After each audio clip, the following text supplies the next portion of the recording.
Azan gagbe khoji sun khoyo mi de ton sin azan oroko gogbe mi ko de ehome me chele mi ma do dagbe ya mi ko do le ehwe no khoja ma ehome ton le yo e diwe mi na be sin o me chele mi po o e dam lo bo yan po ora lo me fi ton le pa bo awi je fine mi na be sin matin libji ehome e so do ehwe ton ji agade do me jele nugbo e pele do kandi alibori sin to pon me ton me chele mi ye de ye pele do se pe te ma le ton alfa usman fine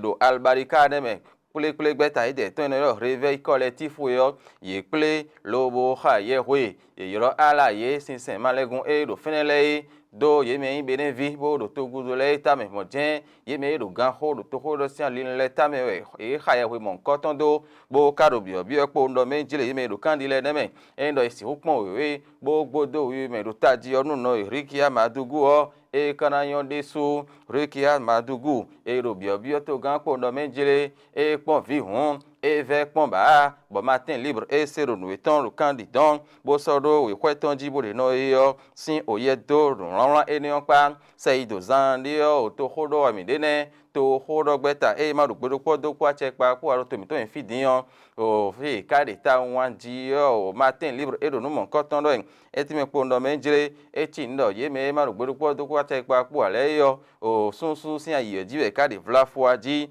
eli edo idele tintin edo idele jodo kan e bla ye teme bo e ko ro po yo kan e ko ro tuntun e pepepe do to khorogbe ta dele tintin mi ri rango sin te bo gbo ije popodo me ro pe do podo pache pa kure monjen democrat le dion metile mi ye de dion o to khorogbe ta enion sin gbe ta da ho ero tana yo e de gbe kule ma soro e me we dian fc be sin apa ho yo to khorogbe ta ko kwiton le lo di ero kan do bo do te gbangban bo do eyin metile mi ne man ka di do man ka me din do to khorogbe ta ma do gbe podo pache pa ku ale me si hudo ho teme le yo bi hui gbo na bo do to me yin ka de aji o to khorogbe ta enele ma do gbe podo pache pa ku o ne gbongbe e ka ja so do apa iton hwe kene po e ka de vlafo aji o to khorogbe ta sin ho tin teme matin libre histoire hwe tonji agade e homen minajo ene do bana so le telegram e home ton etime po ndo menjile nugbo no e do jijewe do moin ori to tali gbe don bo àwọn ton gbonde yo no da tu gbonde le so gbonde no e jijewe do don do america ko to le do don le ko ten ti yan bene to mi ton diyan e time po ndo menjile do telegram me on le mi do khusu si ho mo dogbo tin sa bo si ho na yi bo fifa tin yan e makara no anji on telegram e do ho ene on me ra ho jogbe no podo me lele de do demenu gun sin agbasa ko o demenu gun e gba ede da horo hogbo no fene din boy fine na ino yo azan yo me din azo ne ona fo fi azo ka de ta wan ji ko ja fi fo gbe ya ne gbongbe ka ji aji yo joseph jogbe nu kwa tan le po ye de yo ye nu mo nkan tan sin o domain bo ipon le 4 vérité ho meton itan yo e lo wa e so do agade do menjire do panjari sin o ye ka meton matuno menjile àwọn zo ato bi den to tan le yero ton me de le tin boy no ton to so ji ajiji me bo no ho ala nu ye o menele tin yo e ko gblegbe do gbe to foto no kun we mo ye po no zo ato e bi den to tan le ne àwọn zo ato le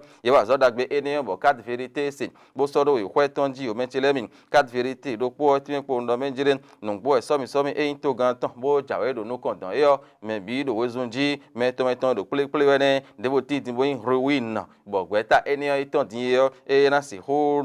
hoja bo no bo podo ada ipo bo so mi eniyan na si ho pa me on o 4 vérité se bo so do hwe ton jin l'autre vision e lo mo do no kume bo conseil do kagayo e mo no menjire paul ho pe din lo so mi to gan tan e jawe don sin alinu e lo mo do zunji e bo ka do bio benen vile po ndo menjire e ni no po bo le mi no ko na igbon do benen to mi to fida ipo nu kiko ajije po yo e si ho leten pon bo e le no mo tegbe gbe yo e na yon ri suti tengbe bo l'autre vision e si bo soro hweton jin la boussole e hometon eton yo e lo wa me menchele mi so mi hodo po me bi we do nu ke de wene la boussole lo do menjele to gan sin so mi we jawe bo me mi do we zun jin me na no patrice otaron sin o teme do to gan sin azogba satiyan ede o paul hunpe po do ara e ko sin ye do adi si pa mi yon po patrice otaron do tenti mena me karo mera ho sin teme na yero e we le tenti anji yo me chile mi labu sol e we do no mon koton won la do fi o bo hoja wato le yesi bosodo owe hwe itonleji temeteme ehomen hoja male itome metilemi san ne flo wa botimele Joseph jogbenu nugboe edisa boypon azo neyin edosin do hogbonu fene bo enayin azinkan ya de yo defo ni demenugun sin agbara satan yi botin podo menjele owosun ko yemi de din ton si fotan azoni erora de mensi bo enanje sin zanji yo san ne ese bosodo owe hwe tonji o mentelemi le matin fon zande so titengbe bo pon ko ndo menjele edo mi pon so emi dogu do waye po azande lepo do togan Patrice Talon podo boni ya ipo sin tentiyan kija na yi moje honton yi elevo no menji hon e pon nele bi hui diyan mede sepo ne on tin kunka oglodo minukun me ome na sepo mede fe no iflin so iwa yi nugbo ira yo no je tagba bo nle je po eniyan kan so na honu mede ajiyo le matin do mondo do fin Joseph Jogbenu le pon azinkan ya de deminukun gba sa ton pon hoja ma re so do eniyan bole so da gade do menjile àwọn zo ato bi ni to otan le ye wa zo dagbe eniyan de su do total gbe don bo mi de su mi sin aja che news ede su mondo menjile o Paul hon pe diyan eyede so edo hogege do edo fime do somi to gan ton ropo eniyan jawe do membi do àwọn yin bo do horomia no wada ijijewe Paul hun pe diyan man karo no ho do ugeme hwiwe ere do ere ji do nde o flafo ne me aja che ni we do onu mo nkan ton do edo fi le coopérant hometon eton yo etimere nu gbo le Joseph Jogbenu pon le aso dosin bo na si hu ya zo mo nkan ton na si fi ede yo me la ho zewe bo yipon àwọn zo ato bi ni to otan le panjari don diyan ye ro poropo afotonu kunwe we igbelegbe do me ye me inu atan ajiji me do tobi to sileji bono ho la nu yule yo àwọn zo ato bi ni to otan le yo ye ro tugbeji de sunu ye bodo azo dagbe mon koton wa do total gbe don fraternité hometon yo wa egbe ti me pondo menjele we ma klon sin ali ndo to mi to fi me ma se ma po alide ko diyan nu mon koton diyan si ho so lobo so nu kun de vodo pon na do to me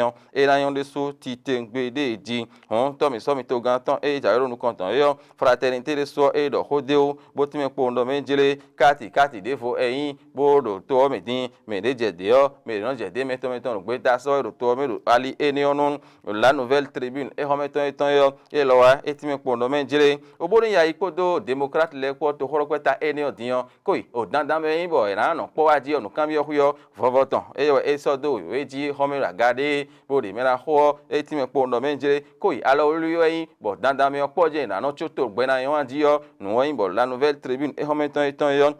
do kin kan bi yo de su o ti tengbere jin lo ji fun kaneti bo yin keke aforo po eton bo eno blogbon to hun kun mi ton de leme ku ton diyan na yin kanu mon koton bezon bo to pon la gan ku ton ton yo do to sile ren se va do menjele sande diyan na yin kanu mon koton do ku tonu hun alide tin bo na yin janto me bi ni a oje tuntun di azon ro po de jin libération hometon eton yo etime pondo menjele na yin me do azo ino tun hwe azo kunle ikono kunle na kunle azo ro to mi ton fi diyan a khosuo na tonu mon koton me ye na idon pe di ovi afatan be na yi bona kun azo ya de vovovo ene mo yero bene to mi to enfio libération c'est home coton bo so do hweton jin etime no le zan de diyan nu gbo ali kege na jan ku tonu do lo yin ji fon kan se keke aforo podo hunle agba na na tin bo tin gbe wezon na ti mo l'emblème du jour wa mon Joseph Jogbenu do de mi gba sa me na ho ze hwe men po gbe ta ton po bo ipon le azo do yingbon do de menugun ya de yo chon igba ede do fune yo fiti azo kare ne ka yingbon ajiyo so nu kun ton po azo gbe ton lepo lo bo ipon o nu mon koton o mentilemi ho gbonu fune tiyan so mere do atende me do to pon la vie podo mere ko ne o tiyan hodo nu ko do tintin ho do to pon la eyin o ho gbon ton fune bo l'emblème du jour ho meton yo ese bo sodo o hwetonji o mentilemi menale ko o matin libre ho meton ji matin libre ele do hode forofin etime pondo menjele so mi to gan ton dawe do nu kondon yo meton wezun jime rewi na gbeta de fone bo mi su mi semen bo ne na blog bo to sele o ye na ze hwe supo bo so ma do gba o won inu mi anu kunwe matin libre do po ele time pondo menjele wada itarata o do yonu lesin hwe do wa be yin ji 2026 be do wi mas ho yon le hwe do me gege zon de lo mentilem de taji yo ye me do bantele yo ye lo mo chite dime yon we do ton le bodo le mi na un klobete do hromia wada ikudo pombo ne yo e na pa me do so mi to gan ton sin ohwenu o Martin Libu e diwe mi na fodo eti me ko no menjere o no Emmanuel Adoko nu apa e tiyan e o me o gbe teme lewe ese ete o ko iko aton kun wezinzin lo vovo wa me e se gbe gege bo fi da hora o ten da hora ho le me mo gbe bi hui me yo e no mo e be no ro gbe ti me we bo no ro ho do we mo gbe teme lewe no hu do ton do azo hui ton eyin oui and yes e sin oye kame e we no yo e do nu mo nkoton sin o le duwe do twitter fi no le yo ye de kono azo eni onda yi be du kuton gbogbo me bi hui diyan e no ro yo le gbonde wa ti me gbe do mi ro te wa ti me ho le no mi ro te be se gbegege bo da zo mo nkoton wa be ne fi den jonjoja yan nu we bo asia ton ka ro ji we be ro be ne to sin asia so ro ji we yo Martin Libu se ho mo nkoton bo tun ton je me de no yo sin oye bo so hoton do we kwe emi ton ji e homen mentelemi e na chenu mi eni on diwe mi na no te dokpo hoja ma e homen ton do azan gagbe hoji son sin azan we ro po gogbe yo e ipo bi degbedegbe